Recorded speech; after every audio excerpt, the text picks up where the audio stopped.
Tucker is your typical mutt.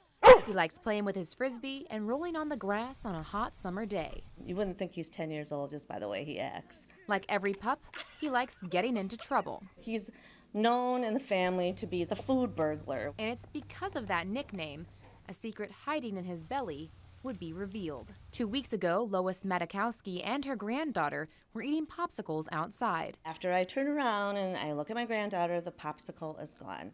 And there's Tucker, smacking his jaws. The food burglar had struck again, swallowing the popsicle whole, but the snatched food soon came back up. Stick and all, everything came out. 2 days later, Tucker started vomiting again.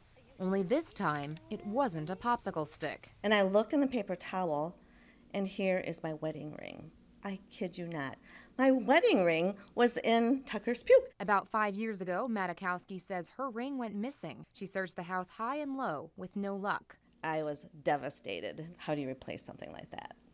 Not only the value of the ring, but just the emotional ties. Matakowski's veterinarian says the popsicle stick may have dislodged the ring inside Tucker. An x-ray showed there are no more treasures hidden in Tucker's belly, but Matakowski says Tucker is still the envy of the neighborhood. Friends have said, I want a dog that throws up diamonds. Like, who doesn't, right? And Tucker, she says he's taken it all in stride. So I have my wedding ring back, and Tucker is big dog on campus right now.